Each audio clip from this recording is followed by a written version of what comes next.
Oh no. Okay, so the sound. So thank you so much. Thank you so much, Jurin, for that. Good evening to you too. Yes, the sound. I forgot the. I forgot the sound. This occasion, the famous muting myself as returned.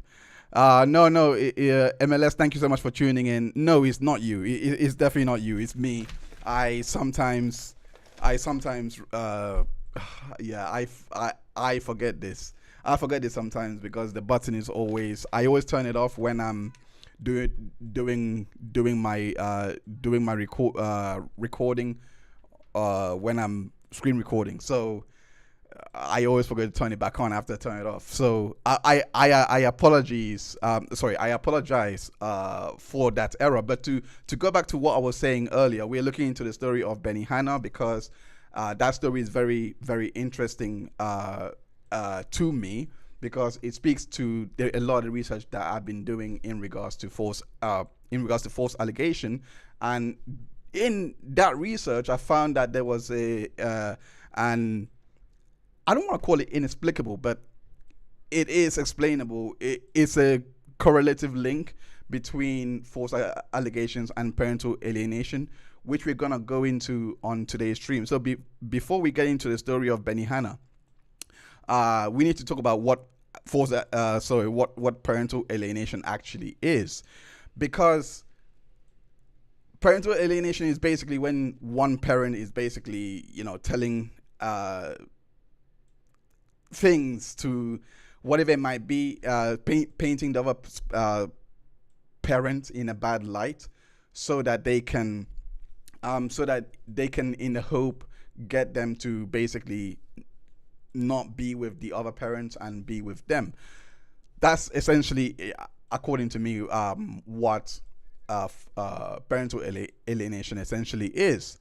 And there has been disputes over this because a lot of I would say feminist groups, a lot of them basically posit that men are not disadvantaged when it comes to this because and it's a known myth, etc. So we're gonna dive into that as well.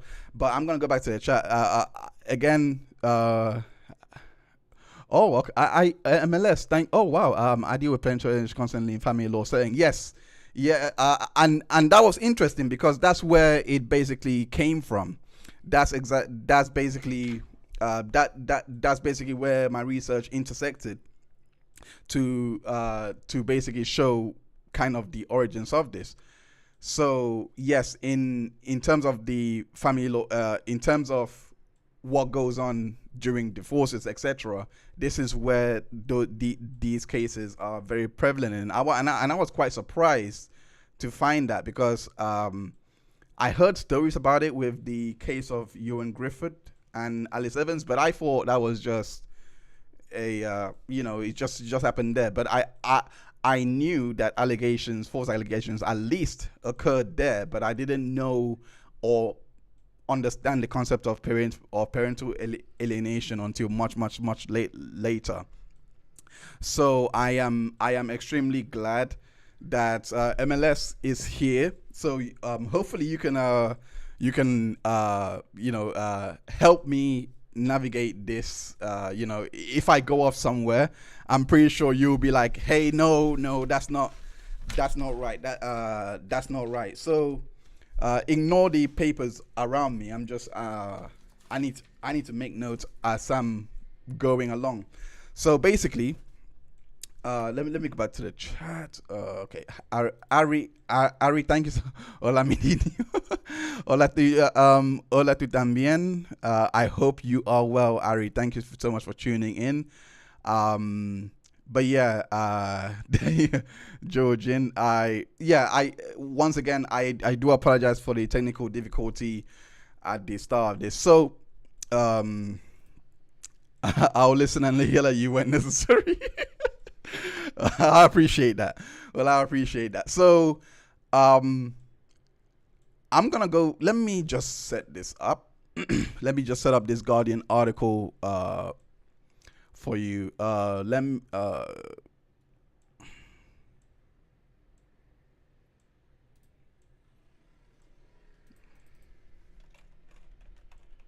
Okay. Alienation. Oof. Okay. Oh, getting it wrong. Okay, there we go. Okay, so this is the. Where is it? Okay, yeah, there it is. Okay, this is the article in question. Well, at least for me today, where parental alienation actually occurs. Where they were arguing against the idea, and it. To be honest, when I first read it, it really. It left a bad taste in my mouth because I was like, how this doesn't really jive with what I've read. This doesn't seem to make sense in terms of what the actual research says. And to be fair to the article, this was written, and I'm gonna explain why I say that. To be fair to the article, this was actually written in let me switch to it. So this was actually written. Okay. That's not right. That's not meant to happen. My bad. Bear with me. Let me fix this. That's not really meant to happen. I selected the wrong one. All right. Okay. This is the one. All right. My bad on that one. Yeah, okay. So according to this. According to this article, it was written on 5th of March 2020, and it basically goes into a story on the BBC that was basically going into the concept of parental alienation, and it was called The Split. It wasn't a documentary or anything, but it was just showing what happens to footballers, which is called soccer players over in the States. And basically when they end up in these prenups, and they were basically in that show, basically according to the article, they were basically saying that women tends to be more favorable in these type of cases. So one second, all right. So, right. So, this is the part that I want from the article. This part that I want from the article. It goes on to say here, fathers for justice demand that the law enshrines a presumption of 50-50 contact. Now, I think there's, like, over here in the UK, the one thing I do know over here in the UK is it is not codified. I don't know about the States, by the way, before I say this. I actually don't know about the States and how it works over there. I don't know if some states have it that default custody goes to the mother or default custody goes to the father. I don't know which state that is. But here in the UK, it's not really codified like that. It's they try to get shared custody or shared parental responsibility, well, whatever you want, whatever the term is. And it goes from there. But when I read that, based on the research I've done, and I'm gonna show you later on, is when it says demand that law enshrines a presumption of 50-50 contact, it's mainly that they need to bolster it so that it doesn't just favor one side based on an allegation, so to speak. So that's the way I kind of so that's why I'm reading that, but it doesn't. But again, I don't know the context behind why she's quoting it like that. Moving on, their claims of court bias against men have gained broad traction in the debate around the subject, despite evidence to the contrary. A review of published court decisions found that they promote as much contact as possible with fathers, even in cases of proven domestic violence. We're gonna get into this. We're gonna get into this part because they said that here, but they also said it here as well. It says 2 in 5 marriages end in divorce, and there are more than 40,000 cases a year that come before the courts that relate to custody and contact with children. A majority, including allegations of domestic abuse. So when I go here to actually see this report, for some reason, it doesn't exist. This was apparently supposed to be a statistic to do all this, and apparently I can't find it. So when I saw that, I started asking around. I asked a couple of, I was like, okay, what's going on? And again, this is my own speculation here, but let me be to it. I'm getting ahead of myself. But the point is, the point that they're trying to make here is that in regards to, I didn't even show you, my bad. Okay, so it's here. I didn't even show you. I apologize. So this is what I was talking about. So when it doesn't exist anymore, the page doesn't exist. And this is what I was reading. So Father, they demand this, and it says even in cases of proven DV, that and they go on to quote evidence from Australia, which is basically the same, really and truly the same, more or less. Let me say more or less, because I actually don't know, nor am I inundated with what the proceedings there are in Australia and what different laws it might be, but it's more or less the same. And they are basically trying to say that when it comes to domestic violence, etc., men still benefit and they still get the children. I have read other opinions in regards to this, Substacks to say all of this, and hold up, let me go to it 1 second. Yeah, so this is the Substack that I read in regards to this, and it goes into kind of the same talking point to try and like explain why the courts are not biased towards men, and it brings up again. It says it basically brings up like the, for example, how they say like false accusations are in their in their minor number, so we shouldn't regard it as such an important issue.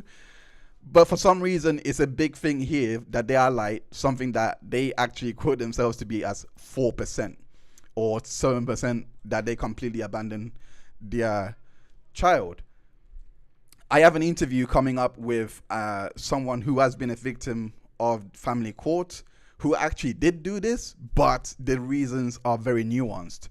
So without context, even what they're saying here, I already know that there is not enough data that could provide, or maybe there is data and they're just not presenting it here, but there's not enough data that will provide enough context to see why they have made that decision to abandon. Because the story that I'm going to release in the coming next week, the interview that I'm going to release is going to basically give you a much concise view of why that is actually the case.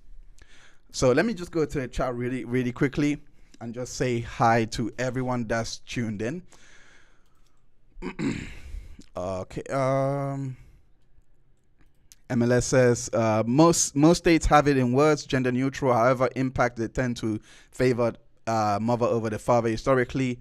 This is slowly changing, and there are some states that with a presumptive 50-50. Yes, yes, and I think because the word that you said here is presumptive,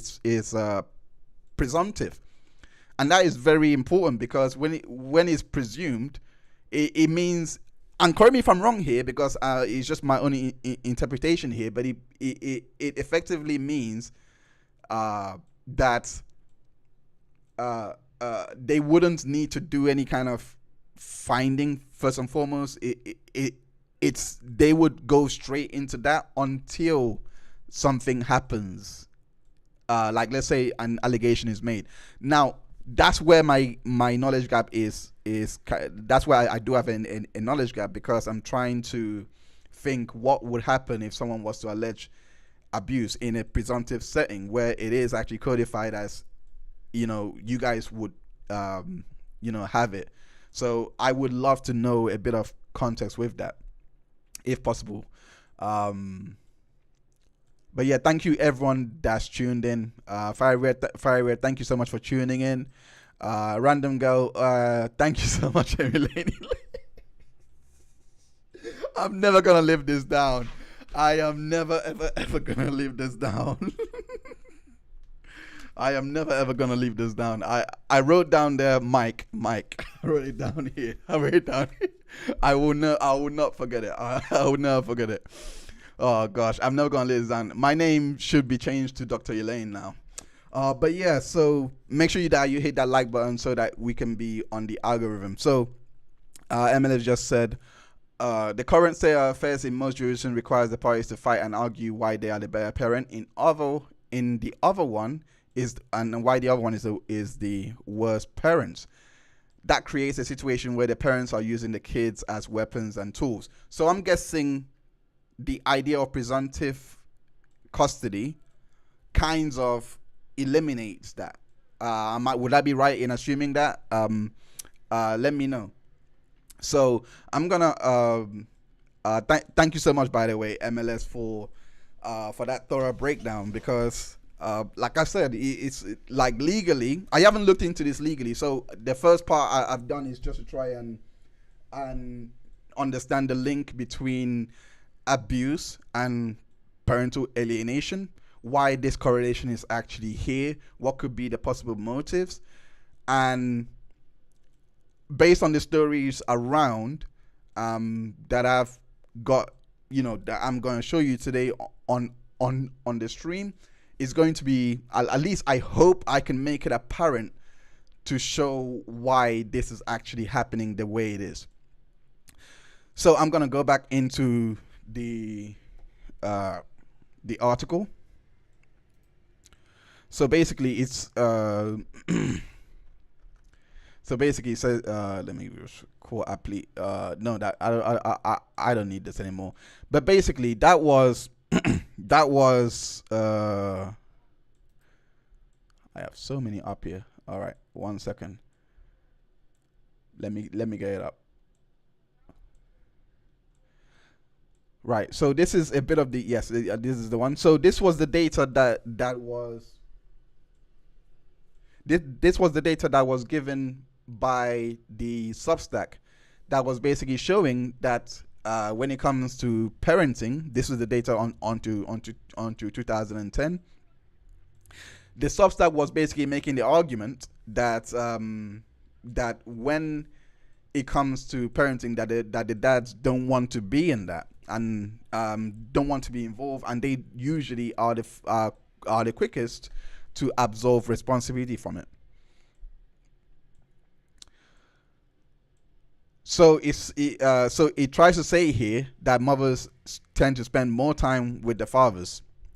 And I want to know why this decline happened here in 1975, and why there's a steady increase with the father from the 90s up until 2000s. Because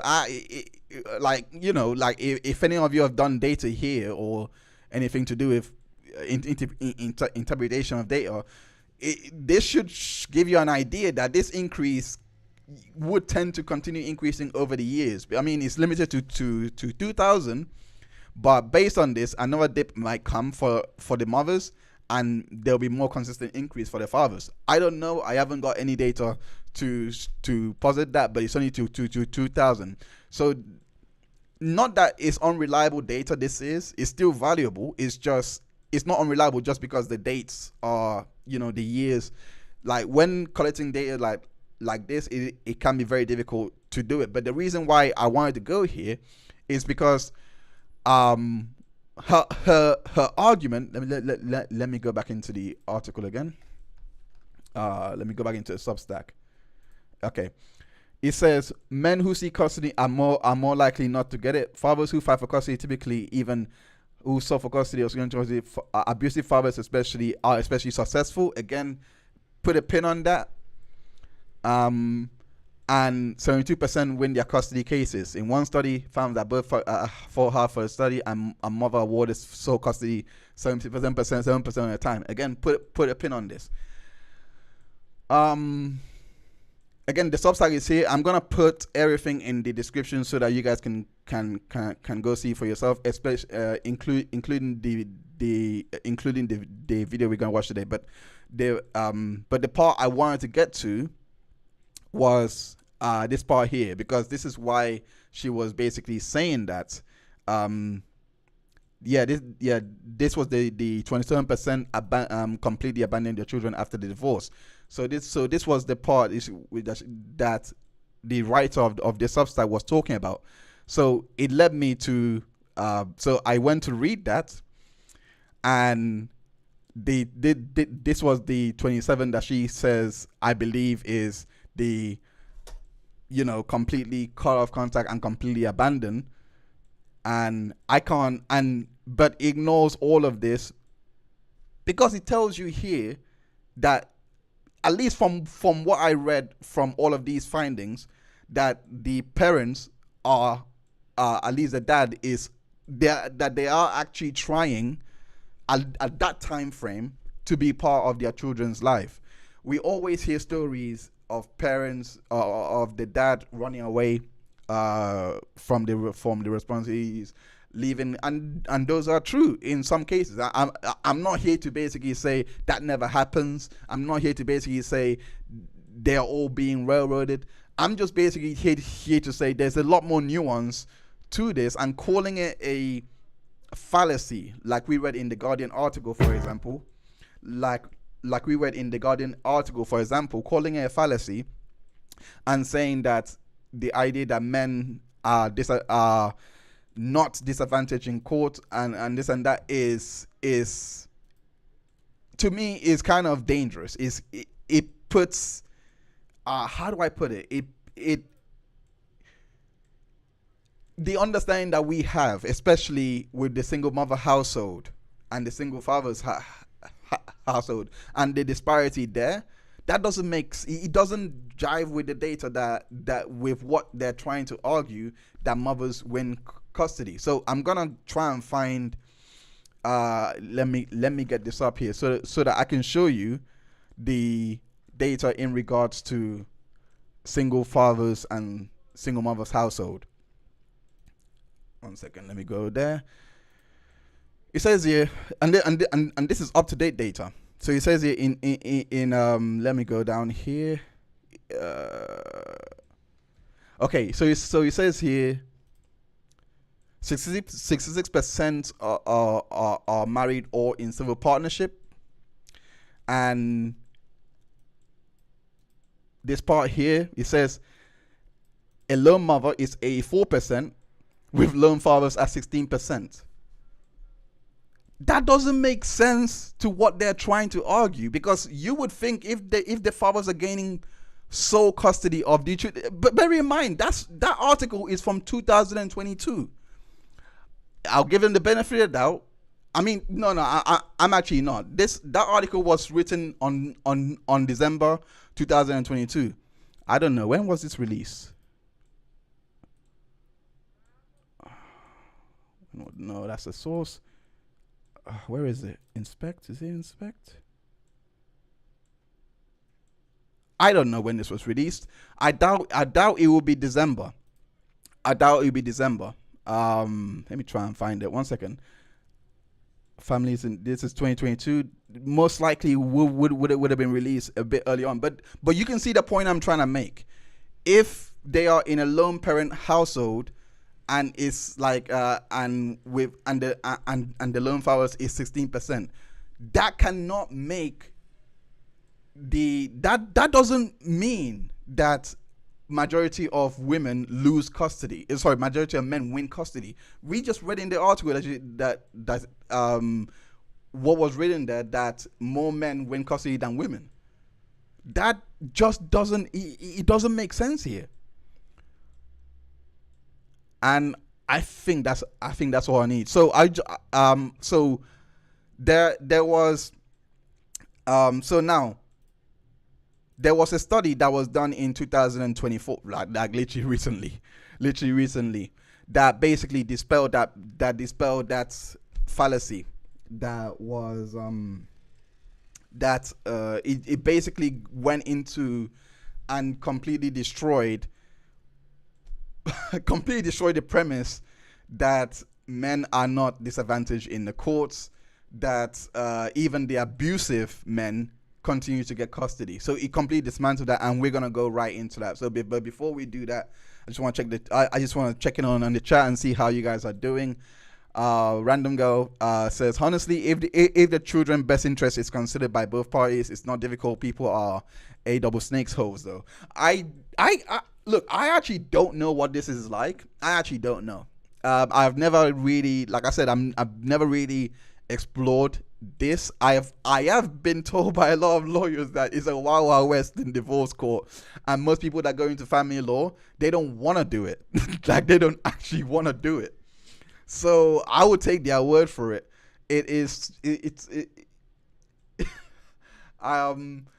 So I don't know what happens during a divorce that will make someone try to ensure that they get the full custody or the other person gets the full custody.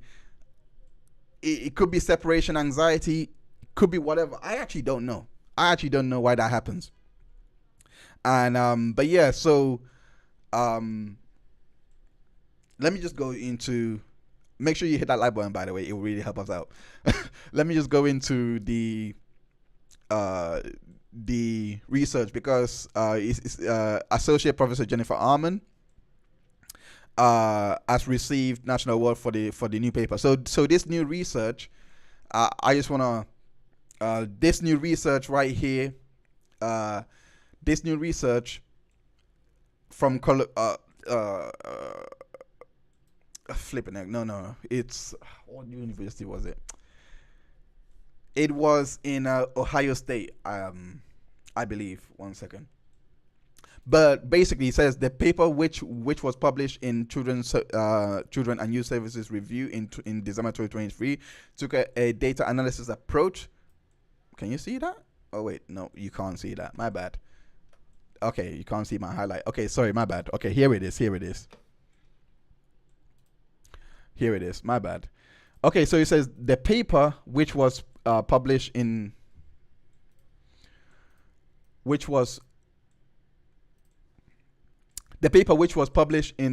Children and Youth Service Review in December 2023 took a data analysis approach to determine the accuracy of hypotheses that in court cases where parental alienation is claimed, mothers lose custody of their children to abusive fathers at an alarming rate. We just read that, by the way, by two articles. Well, one Substack. I mean, but The Guardian, which is way more known than the Substack, because the Substack is actually very prominent, that we just read for. A lot of feminists subscribe to it, and it's it does have a bit of influence. But The Guardian, of course, national, well known here in the UK, even have some US divisions. They also let me choose my words again. They also repeat this claim where mothers lose custody of their children to abusive fathers at an alarming rate. Through analysis of 500 trial court cases, these claims were found to be false. Again, this approach was done in a data analytical way, like basically scientific, and it found that. So I am going to do a video on this to go into a more in depth, because it needs fleshing out. There were so many things. I've read the research. There were so many things in there that was just compelling that I could do so many videos on. The research I'm going to link as well so that you guys can go and see as well. It's very important. it's very important that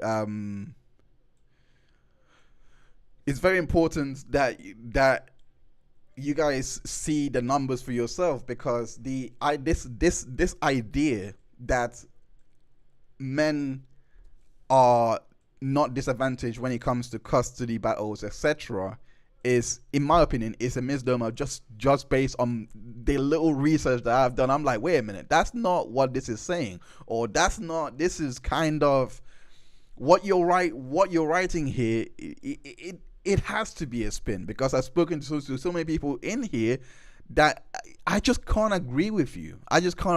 And it's not like I haven't scrutinized the people I've spoken with. I just can't agree with this premise that men are winning the custody battles when the single fatherhood home does not reflect this. And again, you might say, oh, but again, you gotta think, like, how are they, like, you gotta think, if it's just 16% that are lone single fathers, that to me, I don't know. Look, I don't know what that word, like, it could, that word itself, I will correct I'll play devil's advocate. That word itself could literally mean, at least the way I understand lone single father to be, I understand it to be, they are the ones that are with the child 24/7 and they're raising him by themselves, like a single mom would. The father is probably in the picture, but they don't have sole custody. Basically, the father for a single mom will be in the picture. They just don't have full sole custody of a child.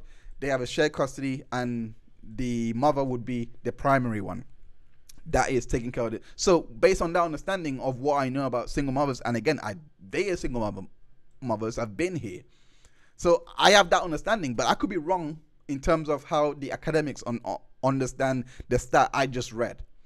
So the stat I just read in terms of the 16% lone parent household could be completely in a different context, where yes, the father could be living with a child, but it's being recorded like that because that he's doing that while getting a child on the weekends, for example. You know what I mean? And he just doesn't have any other partner, for example. I'm playing devil's advocate. I actually don't know. I don't know the research, but already I'm saying, even if we were to break those down and try and extrapolate more from that 16%, it's still a very small number. That doesn't even jive with what we just read in regards to not just the myth. I wasn't really going into the idea that abusive fathers still get custody, just the idea that that more men are getting custody than women. So going into the study here, let me just go into the study real quick. Okay, so it says here. Hold up. Okay, there it is. Okay, there we go. No, we don't need that one. It basically says here, the conclusory findings in 3 paragraphs can be traced directly. So the part that I'm reading here is basically referencing where they cite to get the information that lawmakers get to cite those studies that say that violent people, that abusive fathers still get custody.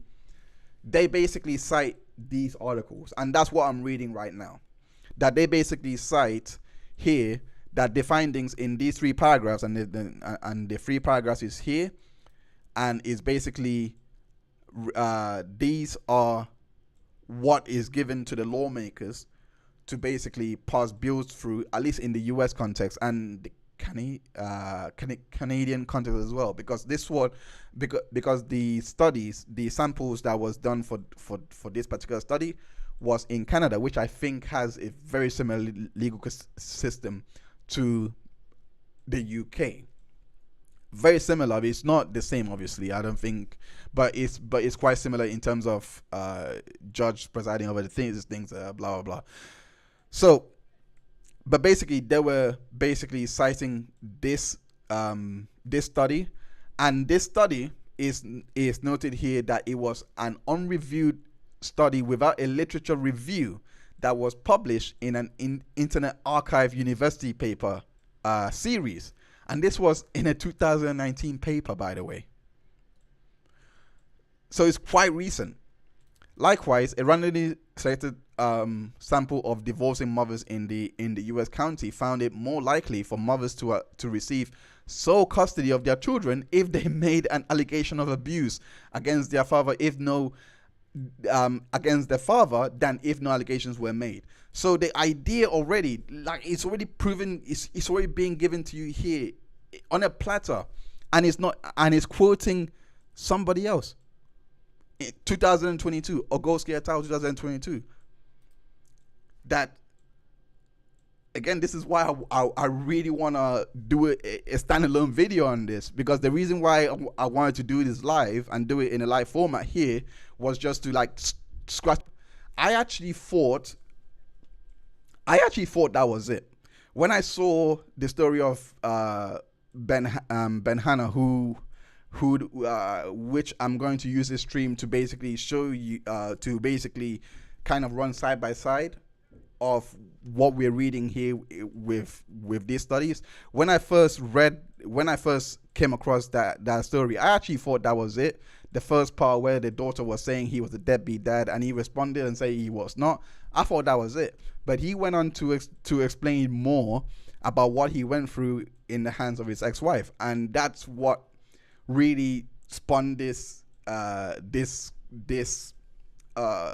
dive into today's stream. So going back into this, so already it's been found that that mothers are more likely to receive sole custody, and over here it was also found that the same study that they have relied on, it was also found that the same study that they relied on to pass laws, which was the Mir et al., and it noted that 30 methodological and statistical issues were done from that study, many of which were due to lack of details about how the authors conducted this study. So they had no idea, absolutely no idea, how they got their findings, how they come to the conclusion that abusive fathers get custody like this.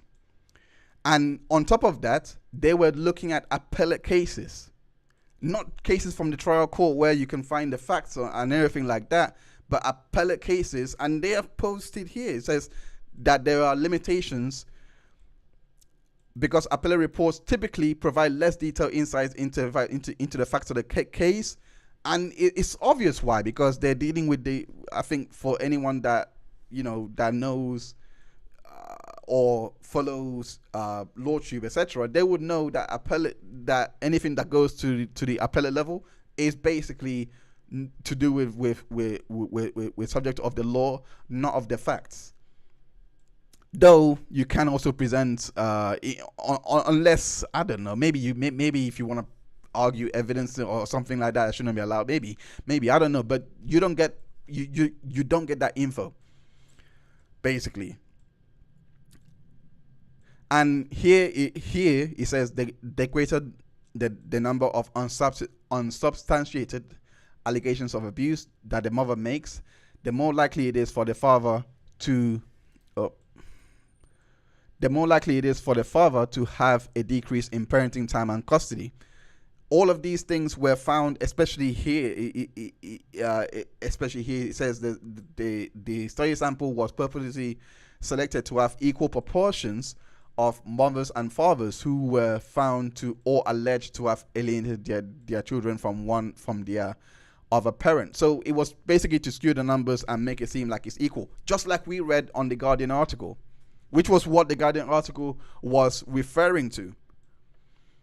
So allegations of abuse being made during this context just so that it can decrease the parenting time. We have also gone into other research into why people commit, why people tend to take part or make a false allegation. We found that alibi was the main motivator, but sometimes it's revenge. And I think when it comes to parental alienation, that's where the revenge part bears out, because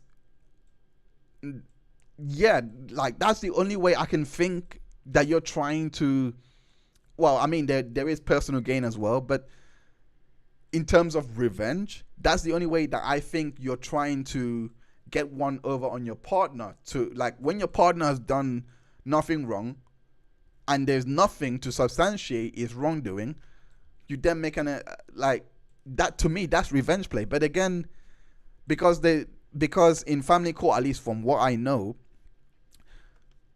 because there is no rigorous fact finding going on, at least from what I've been told, it's very easy to make these allegations there and get away with it.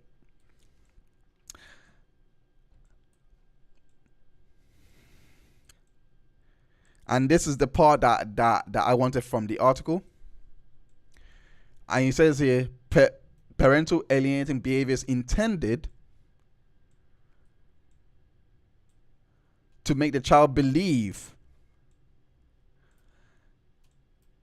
the alienated parent never loved them, abandoned them, is unsafe and or unfit, loyalty inducing behaviors, gatekeeping, derogation of the alienated parent have been considered a form of psychological abuse by a great number of scholars. And you know, the part I really wanted from that is the behaviors that's documented here is that they make the alienated parent is basically being made to say the parent that's being alienated, the person that's doing the alienating, is basically saying that the other parent has never loved them and has abandoned them. And this abandoned part is where Ben Hart, also known as Benihana, comes in, because that's what his daughter, when she went on TikTok to do that expose,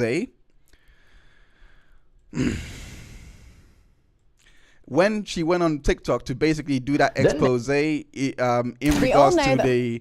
regards to his her father, that's basically where it came from. That's basically where it came from. That she basically said that he had abandoned them.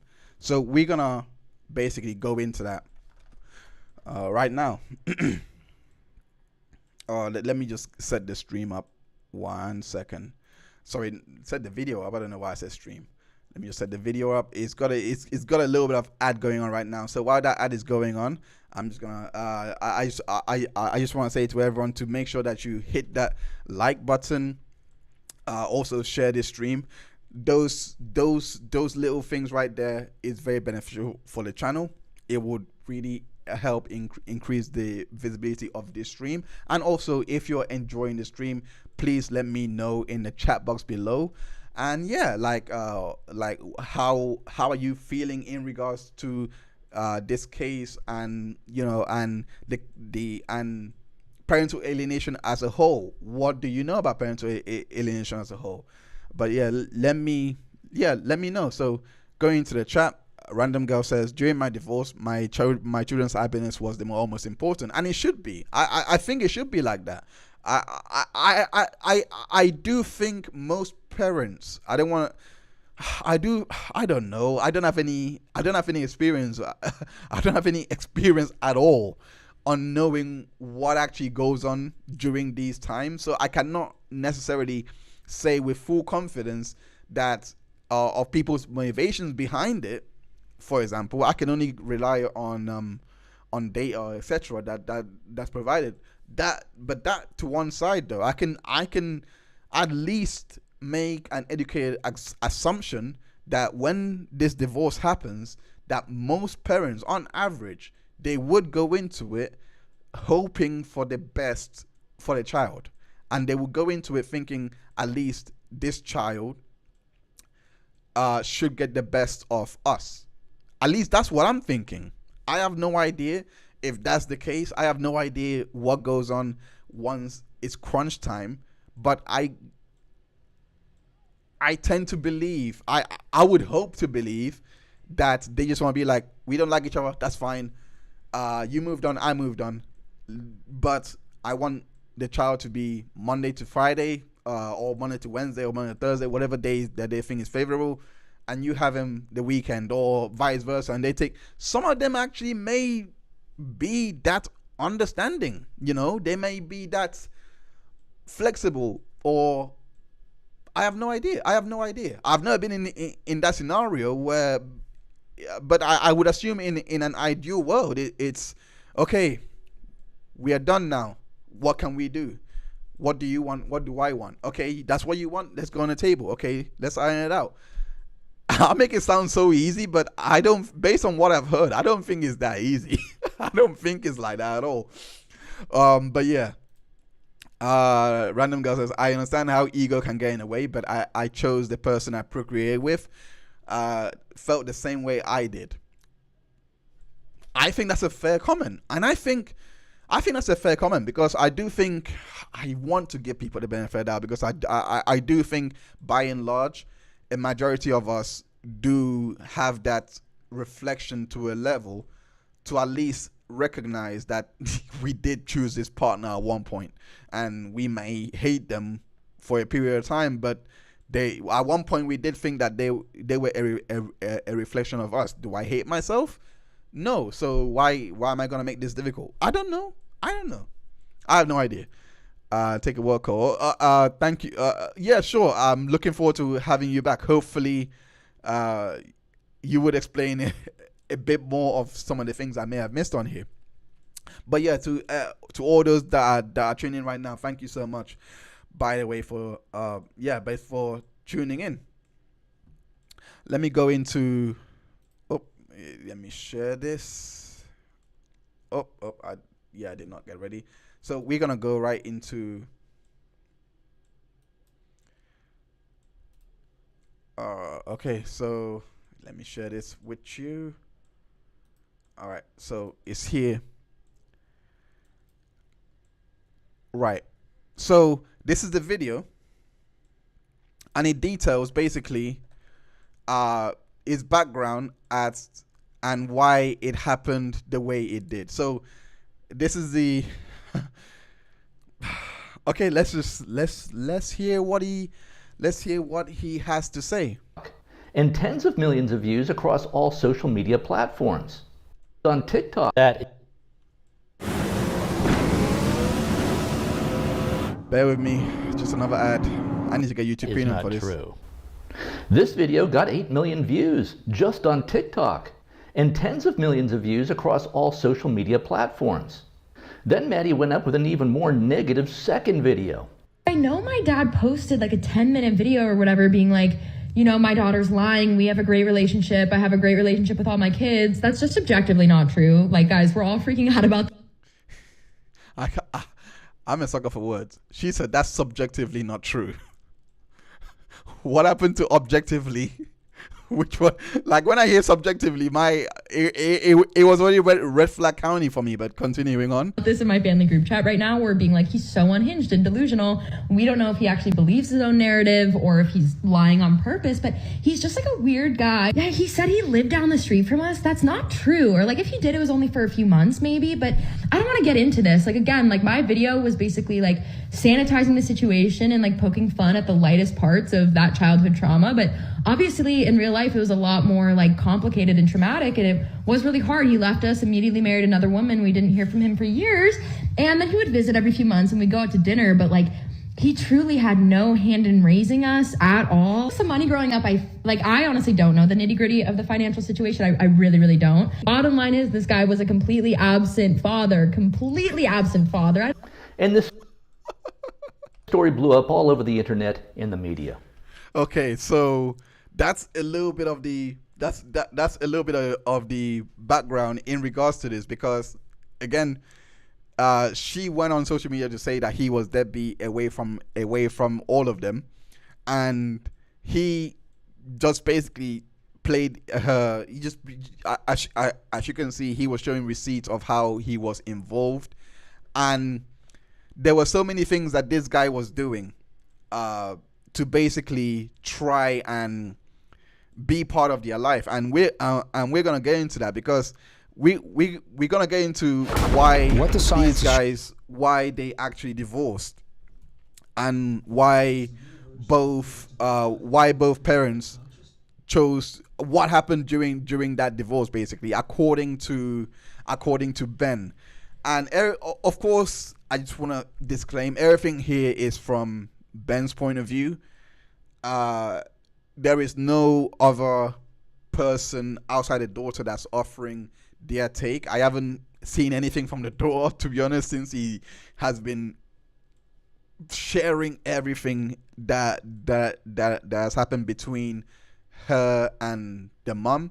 The parts that I'm gonna show you from the video is basically not good. It's the parts I'm gonna show you from the video is just the key moments that I want. Like, the full video contains a lot of details that will give you a much clearer view of how someone can use the system against you.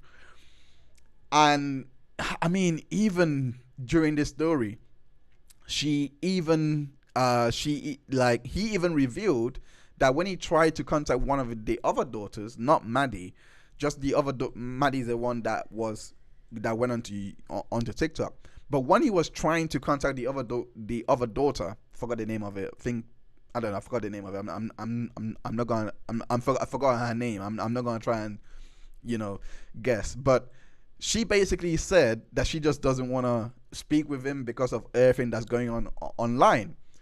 And when I saw this is the true effect of what happens when a parent, especially when you're young, says bad things about the other parent, and even when the truth is being set forward, they are faced with such a cognitive dissonance that there is no way that they can kind of grapple how that reality could be true, especially when you're the mom and you love them, or dad, whoever is making the accusation.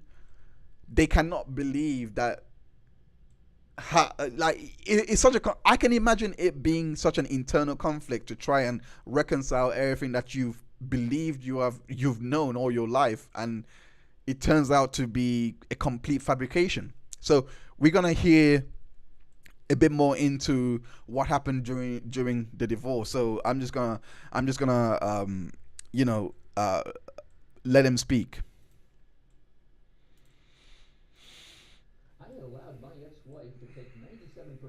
Of the marital assets, which totaled Let me just rewind that.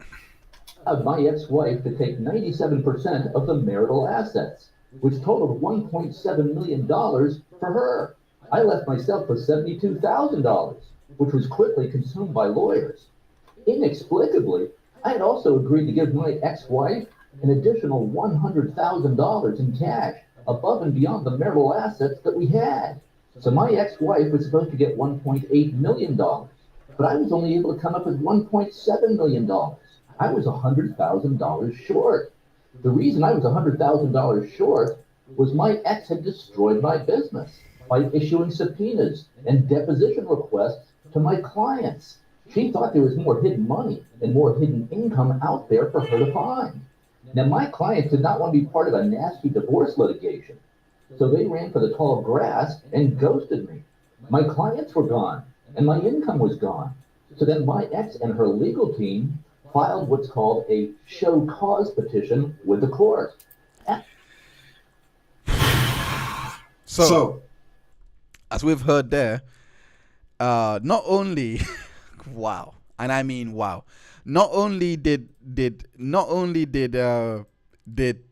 she get, I hope that you heard him say that she got 97% of the marital assets from that relationship, and he also agreed to an additional 100K, which would have made 1.8 million. But he only paid 1.7 million of the marital assets and agreed to pay an extra 100K that would have made 1.8 million. But he couldn't make this. He couldn't make this payment, and because of that, she wanted more. 1.8 million is a lot of money, by the way, but she wanted more because I cannot. Again, this is. I know. I appreciate that it is his side, and that's all we're getting.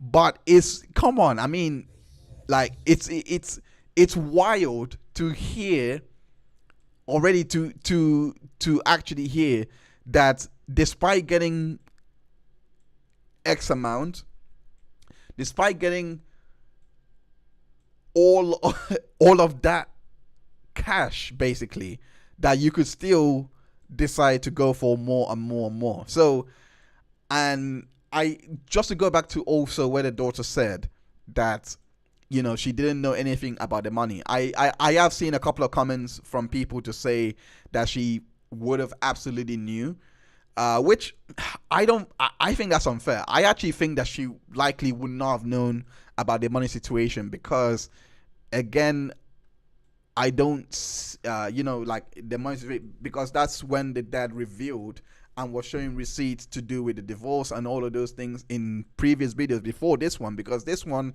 is basically discussing his time that he was in jail for not meeting up with the payments. Judge Alden, who resides in Fairfax County, Virginia, where I believe he was living at the time, not too sure, I believe so. She basically threw him in jail for not making the payments. And there's so much, the story around that is so funny. Like, if you have time, really go watch the video. It is 1 hour 35 minutes long, I understand, but it is really worth it so that you can get, and he does a very good job in articulating his experience, because it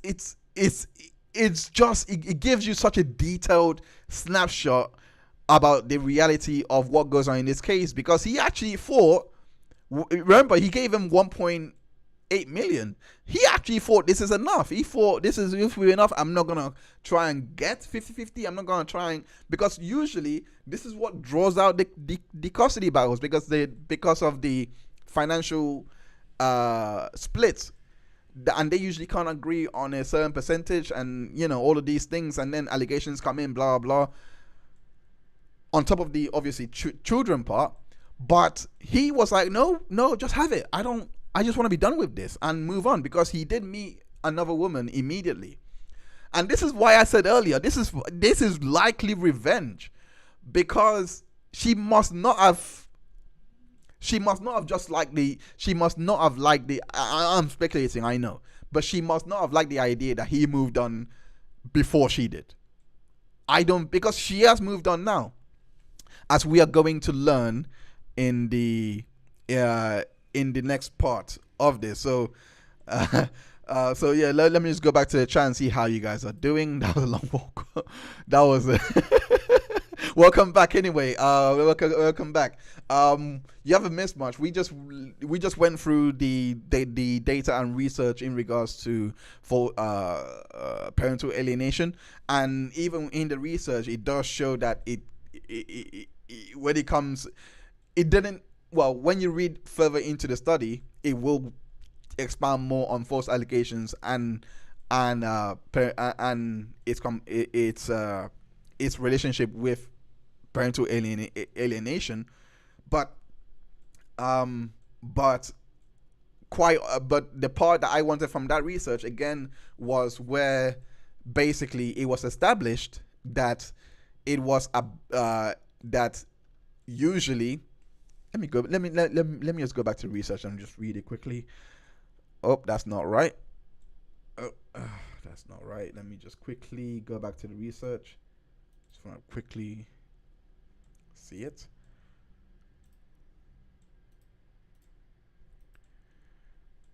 Okay, so that, yeah, so basically it says here,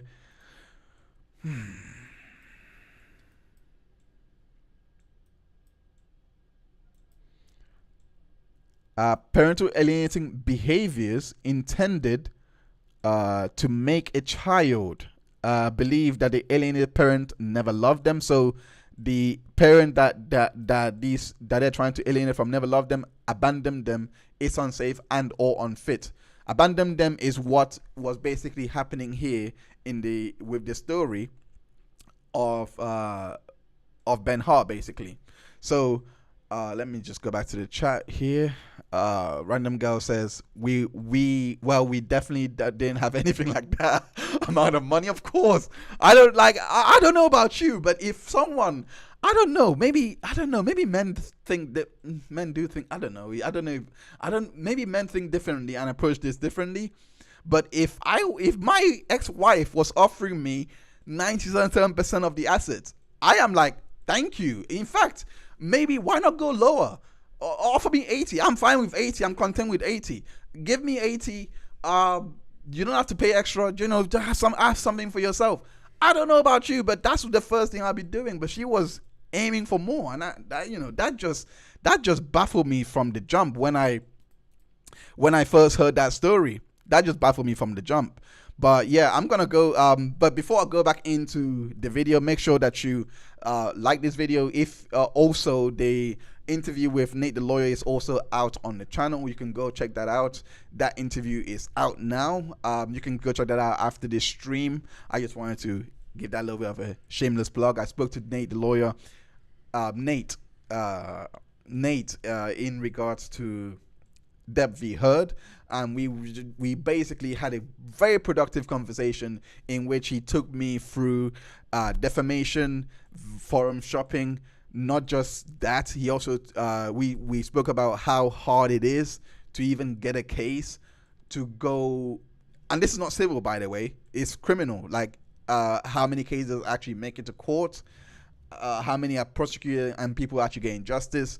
Like my mind was blown because I didn't think that it would be as low as 20%, like even lower than that.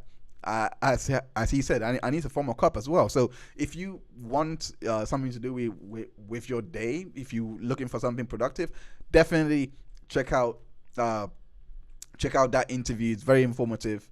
Check out that interview with Nate the lawyer. It's out now on the channel. And yeah, I was down with walking away with what I brought into it. I understand stay-at-home's mom that gave up their career, but still, again, I don't know what usually goes on during these processes. I don't know what people's motivations are when it comes, but I'm just looking at it like, I mean, to provide a bit more context, based on what he divulged on this video, the full video that is. He did say that she was very materialistic and she always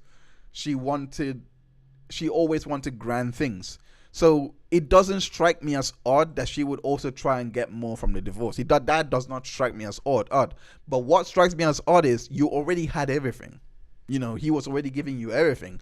So I don't know why you're going so hard for this 100K that he promised to pay, and that's the only part that strikes me. I'm like, it's just 100K. You already got 1.7 million. But anyway, that's just me. I don't know. But let's go on to the video and hear what he has to say in regards to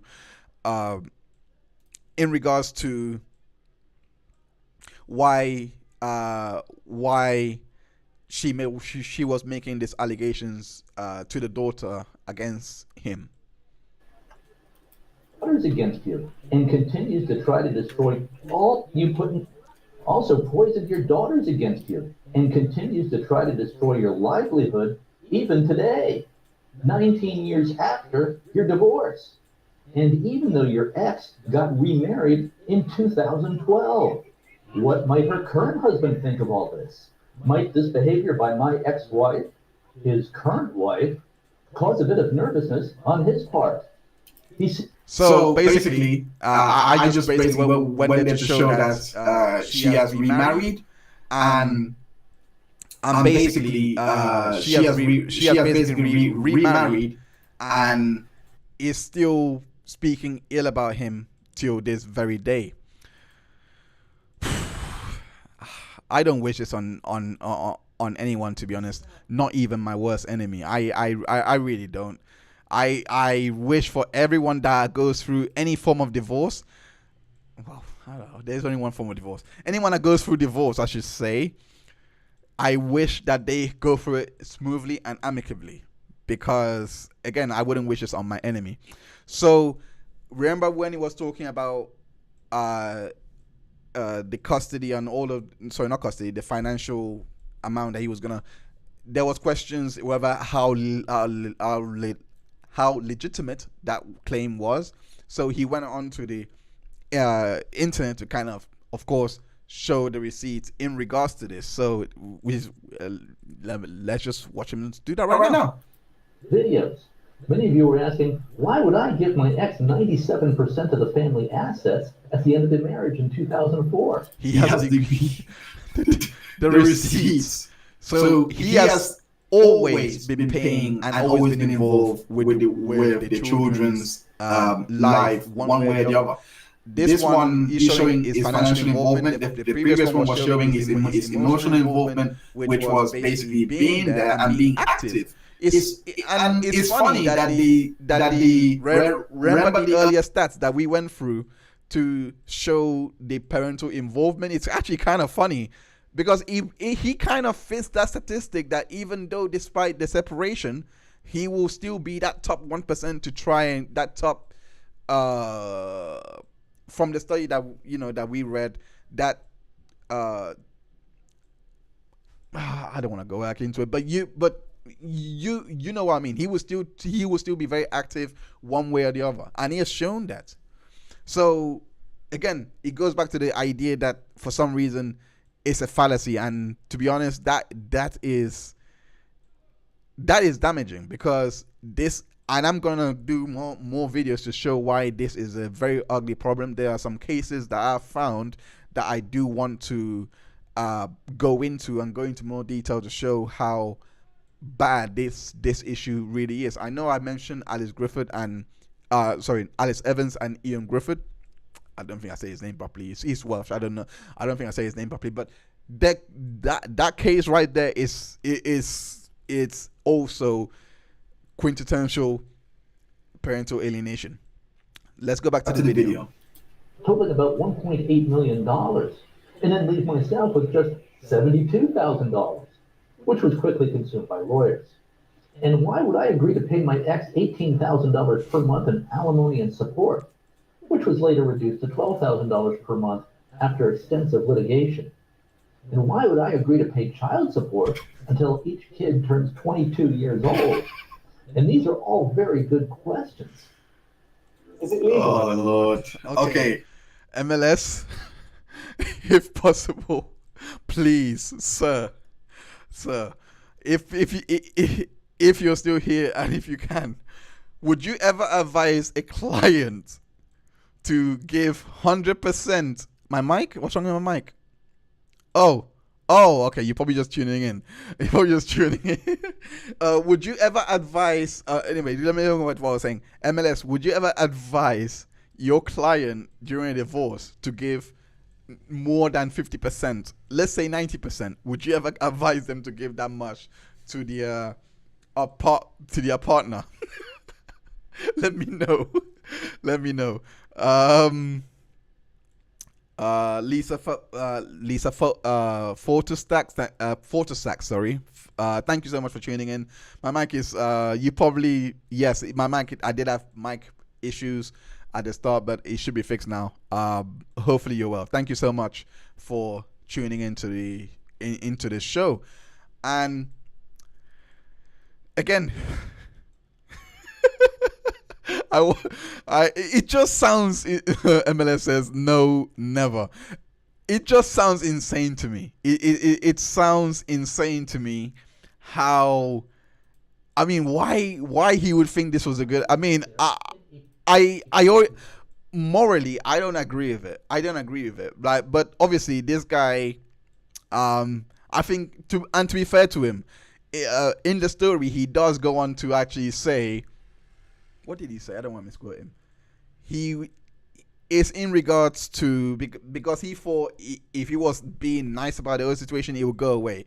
So you can tell that this guy is kind of like, you can tell he was already rich. Like he explained how he's made his millions, etc. So he didn't really mind the money going away. It's kind of in line with his personality. So I can understand why he would do that, but just in my opinion, out of principle, I just wouldn't do it. I mean, the highest probably, I don't know. I would probably just say 7. Like if I was to be that generous, it would be 60 to 70%. Never 97%. 97. My guy, like, I don't know about you, man, but like I don't know, but he I forgot what he said in regards to the way he ended the stream. I actually forgot what he said, but it's a he basically warned people against doing what he did. He's basically saying it's very stupid it's a very stupid move, basically. So going back to so now we're gonna go into his account of the relationship and how the breakup actually happened, what happened here, and how we got to the position that he's actually paying or opted to pay that amount to to his ex-wife. So yeah, let's watch. 2007. We are headquartered. So Wanda and I move out there in April of 2007. For context. Sorry about that. Okay, so for context, Wanda is his new wife, basically. Wanda is his new wife, and they like we said earlier, they got married immediate. Well, they were dating at the time, but he's his wife now. Anyway, point is, they were together at the time when this whole separation was, going on.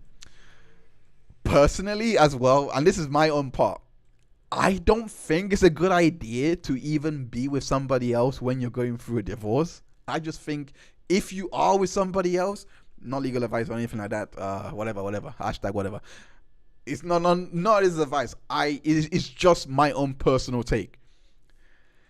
If you are dating somebody, keep it to yourself. In fact, keep it a secret.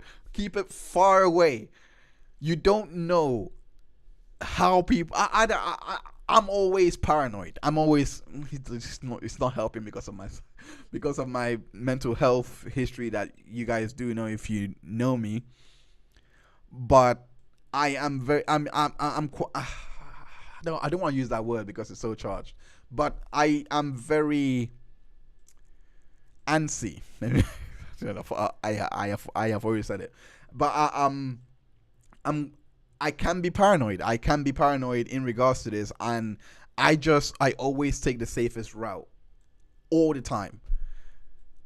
And to me, I just think it's the smartest thing to do during a divorce is to never let whoever it is, could be the nicest person on earth, but I know humans are unpredictable. If they find out that you're dating somebody else in a short time frame, but their world could end right there and there, and they could see nothing but red. That's why I like, like I said, I guess my paranoia is kind of a superpower here, but I would never do that. I just wouldn't let them know I was like, oh, she's my friend, and I would try and speak to my partner to just go along with it, just be my best friend or something like that, just just to get this out of the way, because they could be the nicest person and say that they're not bothered by it, but I just want everything to go smoothly if I was ever to be in this scenario. But again, I would never, I've never been. It wasn't a divorce, but it was an annulment, and it was quick. So I never had to worry about anything like this, financials or anything like that. Never had to. But if I was to ever be in this situation, definitely. If I probably wouldn't even try dating. I'll probably date after. But yeah, this whole situation, the fact that Wanda even knew, sorry, not Wanda, Betsy, who was his ex-wife, even knew about Wanda is kind of, it's just, it's weird to me. Sorry, not weird, sorry, it's problematic to me. Moving on. We are headquartered at the Homestead Inn in Lombard, Illinois, about 15 minutes from the kids, while we look for a place to live in LaGrange near the kids. Betsy is warning me in emails and text messages not to move there. She says I'll regret it if I do. So one Saturday, I think it was the second Saturday we were there, I swing by the house to pick up the kids. We go to breakfast and mini golf. After breakfast, Tori said she didn't want to go to mini golf. She wanted to be dropped off at home. So I drop her off at home. It was then me, Pete, Maddie, and Olivia at mini golf. After we're done with that, I bring them home to Betsy's house. When I arrive, Betsy is standing there. I get out of the car to help Olivia out of the car because she's little. Betsy comes over to talk to me. She shows me her iPod. iPods were a big thing in 2007. She tells me she's been recording all of our conversations, including, I guess, when I was calling her a bunch of names. We were having many nasty conversations after my stint in jail. I didn't know what might be on the iPod. And she was holding this iPod in my face. Oh yeah. If you didn't know, yes, he was in jail. Again, I did touch on it. I didn't go into detail, but he was in jail for basically not meeting the payments, the 100K that he promised to pay to make it 1.8 million rather than 1.7. Because of that, he was in jail. The judge basically sent him to jail for that. I guess recording what was happening. And I'm sure I called her a bunch of names. Since she was holding the iPod right in my face, I quickly snatched it out of her hand and headed to the car. Betsy then jumps on my back as I'm trying to get in the car.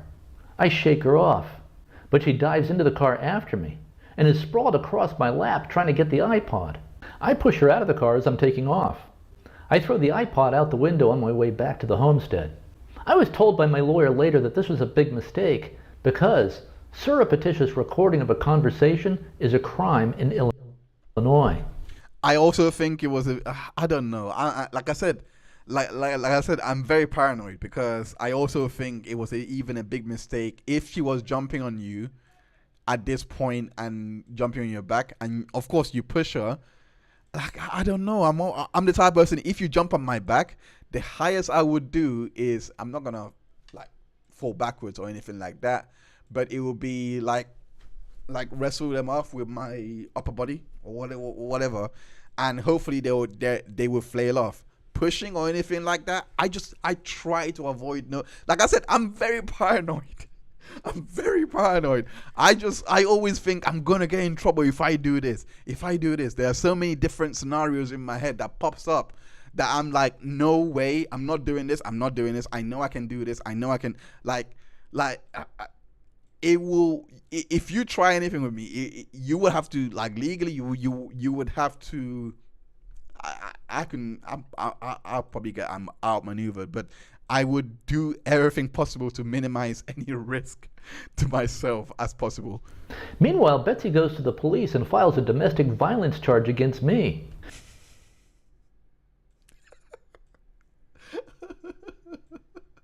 Let me run that back. Meanwhile, Betsy goes to the police and files a domestic violence charge against me. So this is where the domestic violence charge comes in. And it doesn't surprise me because, like, we read it in the studies that this usually happens. She also files a charge of theft of her iPod. Wanda and I went to a restaurant right next to the homestead where we were staying. From the restaurant, we could see the police arriving at the homestead. We watch. We figured they might be looking for me. After the police leave, we go to our room to get our stuff. The front desk tells us that the police are looking for me. We decide to drive to Maryland where Wanda's family lives and regroup. We stay there until December. We live in the basement of Wanda's brother, Peter. We were basically in hiding. I needed time to build up our internet business some more, so I could return to Illinois and hire lawyers. I stopped paying Betsy any support while we were building the internet business and building up our finances. And I was considering all options by this point. I was thinking, should I leave the country? I could run my internet business from anywhere in the world. But I did not want to give up on having a relationship with my kids. By December, I felt I had the finances to be able to pay Betsy all back support, plus hire a lawyer. The problem, of course, sorry about that. I mean, let me just run it back because I did lose sound in a bit. I did not want to give up on having a relationship with my kids. Sorry. We were basically in hiding. I needed time to build up our internet business some more, so I could return to Illinois and hire lawyers. I stopped paying Betsy any support while we were building the internet business and building up our finances. And I was considering all options by this point. I was thinking, should I leave the country? I could run my internet business from anywhere in the world. But I did not want to give up on having a relationship with my kids. By December, I felt I had the finances to be able to pay Betsy all back support, plus hire a lawyer. Right, so he's gonna go into, and you can go watch the rest of the video. But what is basically been firmly established there is this guy, she did this act, recorded him, or trying to obviously get something that would lay towards a domestic violence accusation. She probably had it, or she probably didn't get it when they were having that heated argument, and that's why I think that she went on to try and get a rise out of him by telling him, yeah, I've got you recorded. I've got you. I don't know what they were saying to each other, but he clearly was not reacting, and that's why, his reaction to get the iPod from her was the wrong move. Because if he doesn't do that, if he just walks away, me personally, I'll walk away at this point. I'll be like, okay, fine, you recorded me, fine, do what you want, and walk away, and that's it. Like, he probably doesn't get the charge if he doesn't do anything. But does he deserve to get jumped on or anything like that, and they get into that scuffle? No, he doesn't. Like, he doesn't deserve to even be recorded on like that. But the point I'm trying to make is, it's not his fault, by the way. I'm not saying it's his fault that he did that. All of these events transpired the way it did. I'm just saying he just gave his ex-wife that's already vindictive too much ammo, because again, remember, like, he already had his arrest warrant out, which to me, that's just wild. Like, when you look at these facts, like, legally, arrest warrant out, you were already in jail for missing payments. It compounds to a point that when she does make this filing, it kind of doesn't matter what she says. It will paint you as a deviant, and that's what they're gonna run with. Like, you were just here to get the last shot in, and now she has an avenue to use for previous bad acts, whatever bad act it might be. Even if there was nothing going on, she knows she can now make those claims, and it would not be contested during these proceedings. At least I'm guessing. I've never been in these proceedings, but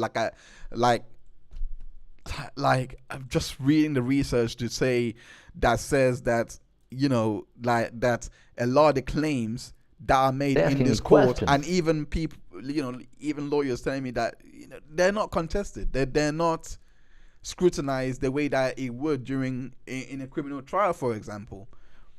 It's just like, a lot of them lament to say that that the system, the family law system, is also in need of serious repair. Again, I don't know. I don't know anything about that. I probably would, as I'm, doing my, trying to go into and transition into law, I probably would learn about it and see why it is the way it is. But it's just like, being told it's the Wild Wild West is such a picture. But then let me just go to a chat and see how you guys are doing. My MLS says, if you want to get divorced, don't get married. If you never want to get divorced, don't get married.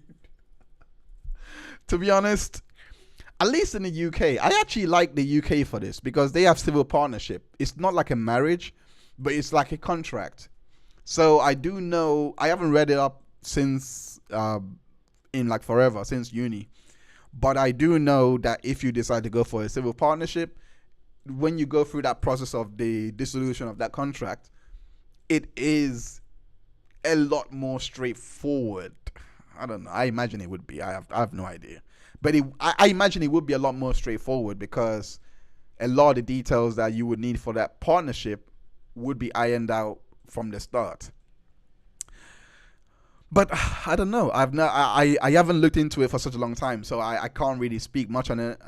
Most likely will look into it for another video, but I can't wait to do more research into this area and create more videos. So we're gonna end on the last part where he details how the judge was basically handling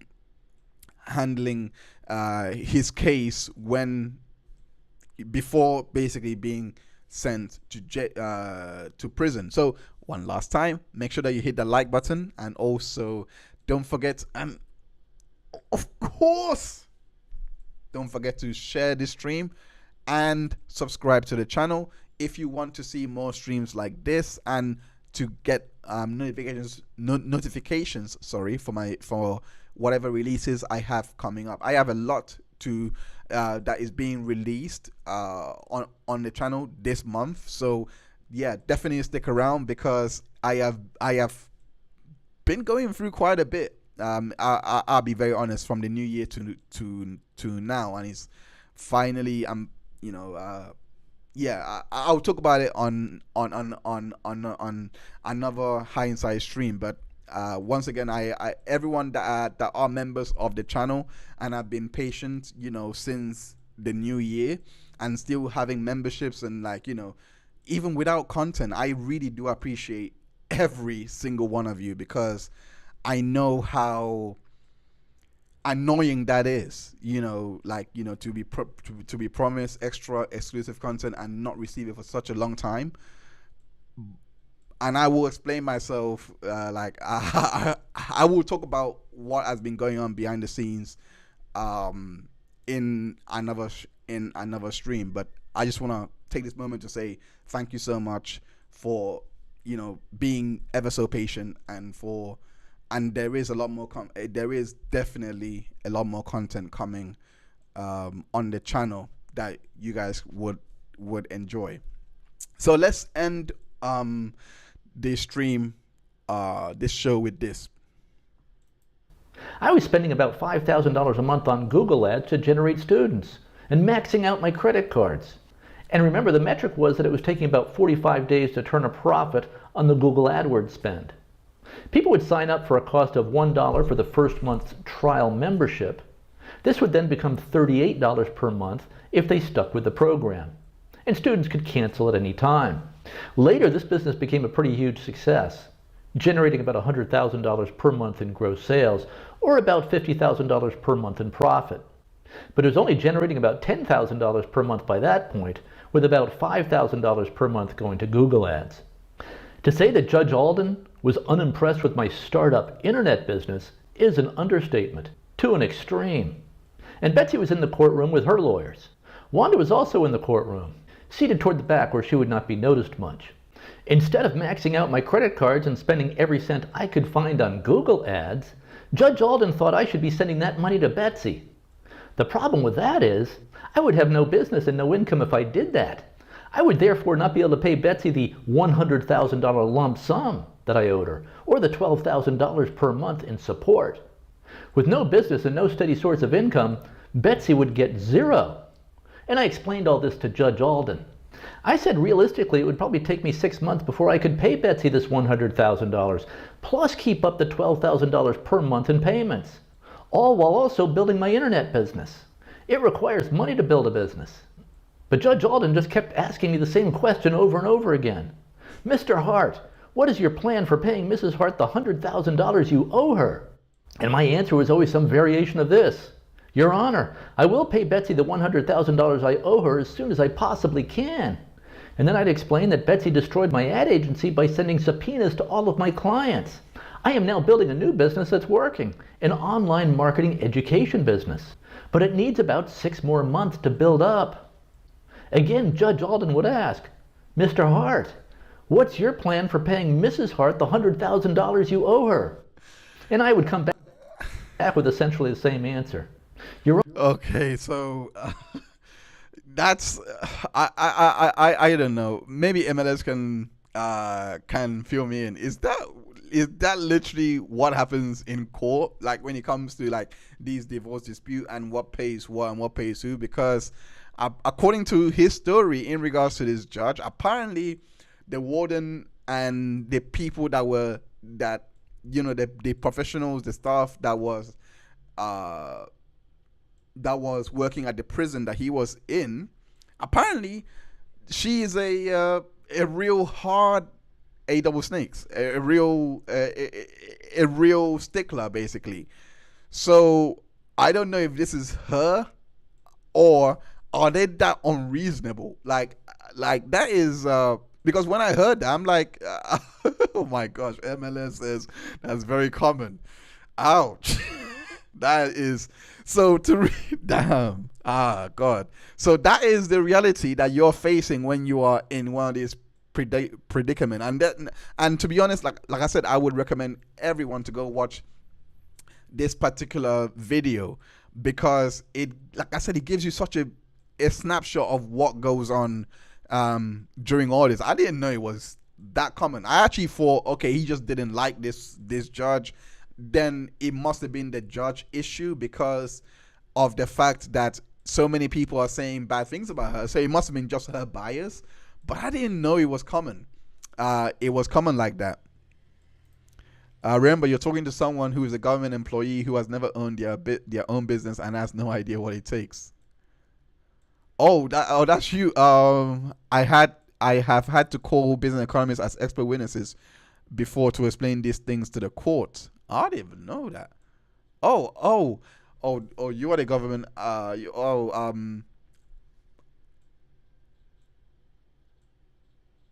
Oh, that stumped me a little bit. Oh, I know. Oh, I know what you mean. Okay, I know what you mean.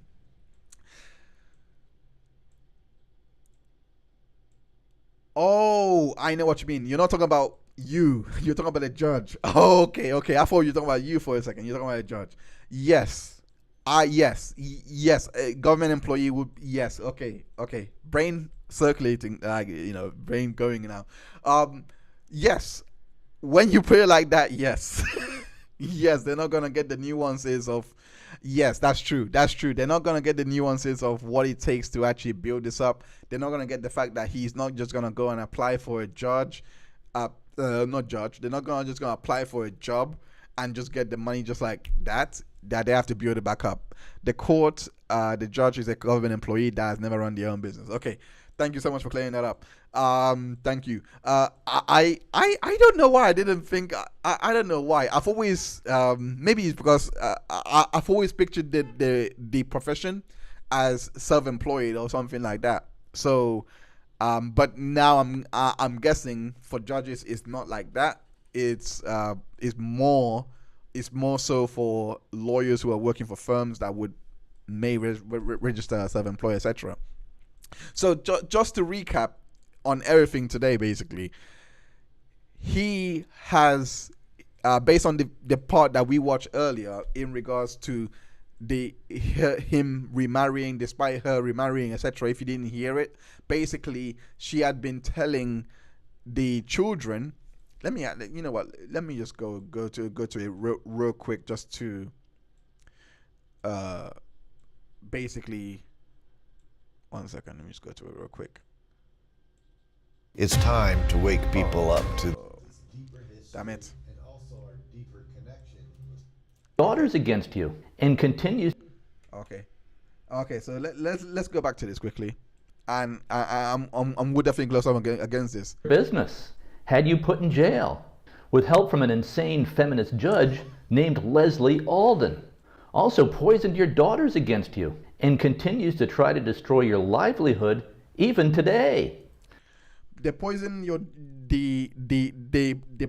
daughters against you is basically, she was telling all of what they believe about him came from her, allegedly. It came from, I actually don't know, but according to his account, it came from her, that he has abandoned her and all of them. And he has to go through all this process to try and be with a child. And then the child, all of this happened by happenstance because the child just made an innocuous post. And I actually believe she didn't have the intention to go out and just drag the dad like that. I don't think she had the intention, but I can understand why the dad would turn around and be like, this ends here, and just gone full Thanos on her and just brought every receipt imaginable. Because imagine living life like that. Imagine going through your life knowing that you fought for your children, and then your own child turns out to say these things about you. But not just that, continue to say and continue to double down on because of based on what they know. And to be quite fair to the father, he was very, and I mean very fair to the daughter, because she was like, nope, she is not to be blamed out of this. It's not even her. Don't do anything to her. Don't say anything about her. It's the mother. Like, because the mother was the one that has been telling her about me, untruths about me. Well, I'm speaking, I'm not speaking for him anyway. Point, you know what I'm trying to say. But I'm kind of, can I say transcending? Summoning his spirit? I don't know. I don't know. But you got to imagine that scenario, and you can see why he has taken this route, because he even said in the video that he only went and done all this because his daughters would not speak to him anymore.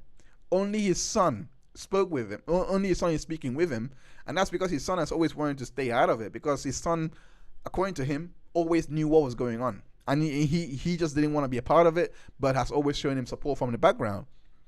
And to me, this is one of those tales that I look at. The reason why I look at this case and I'm like, this is a true parental alienation case, is the ripple effects. It's the aftermath of one person deciding to go full vengeance, full annihilation on the other partner, and just decides to and this is what the effects is, because end of the day, I believe those, like, based on what he's on his receipts, what he has provided, they were fine. They had a good relationship before the daughter did what she did and went online. They actually had it. So she in her head thought it would be funny to do the video in regards to the breakdancing dad and all that, and I can actually see that being true. She just thought it'd be funny, and she thought the story about him abandoning them to become a breakdancer would also be funny. Like, I actually thought that she did this not to destroy him, but just to maybe gain clout. I'm not gonna say gain clout, but just to share a funny moment. I actually believe her when she said that, and the doubling down was just a result of the alienation that goes on. I haven't gone research to show. I haven't shown research today to show the aftermath or what is documented to be the real experiences of the people that has gone through this.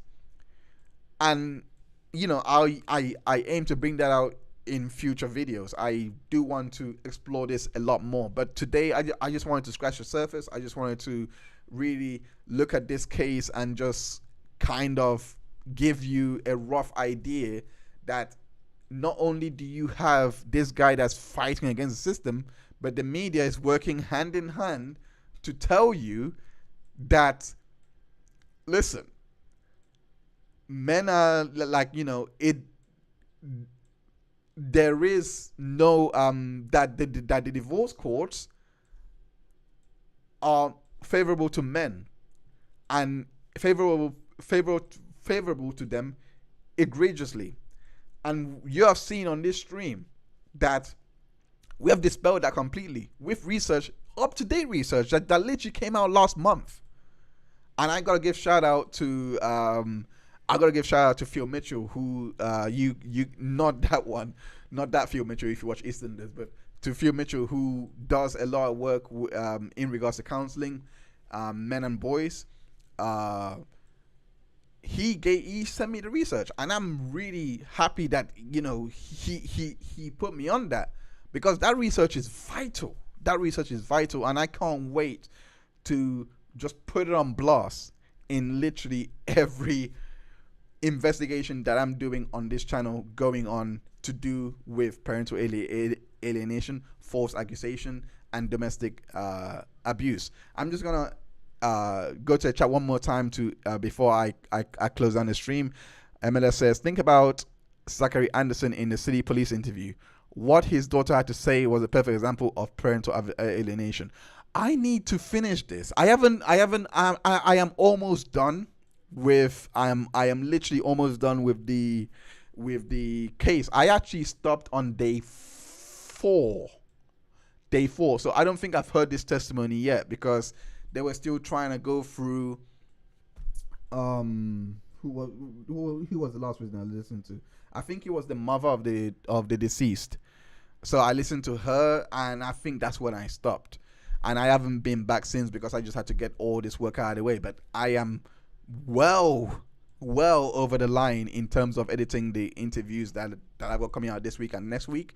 So I definitely will have to look at this, and most likely once I'm done and I know exactly what angle to take, I'm going to do a video on Zachary Anderson in regards to this angle of parental alienation. I just need to gather the facts and see what it says. But thank you so much for that, MLS. Thank you for saying all of that, because that has at least given me the drive to be like, you know what, let me start watching it tonight even, or most likely tomorrow.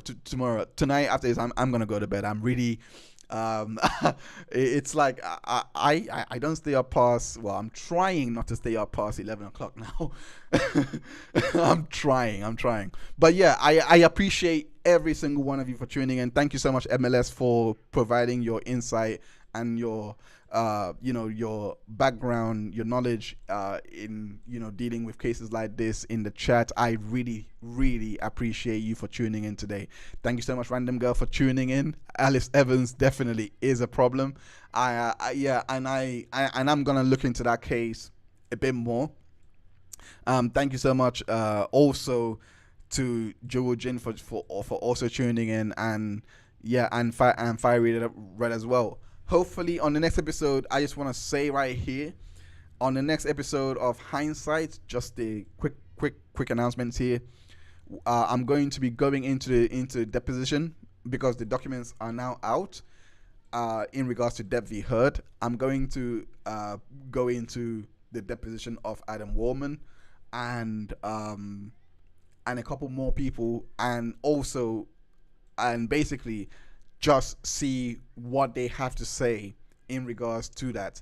I know I put the case to bed in regards to the documentary being done, etc., but I did say if anything new comes up, I will definitely be covering it here. So if you want to see what I have found that's interesting from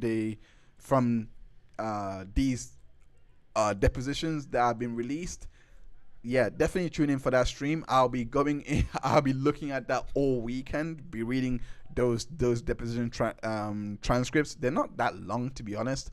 There's quite a few. I can't think of anyone else on my mind right now outside of Cornelius Howell, I don't know his name. Outside of Cornelius and Adam Warman, I can't think of anyone else. But I think it was 7 in total that has been released, or 13. I have no idea.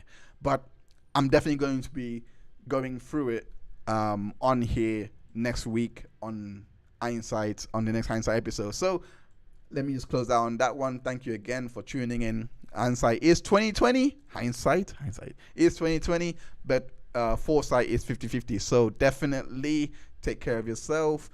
It's better for us to have foresight in all of this, so that we can be better prepared, be armed to go out into it. And that's why I do this, because I want to hopefully you have gained something from watching this. But yeah, I'll close out on that. Thank you so much for tuning in. Take care of yourself. Bye bye.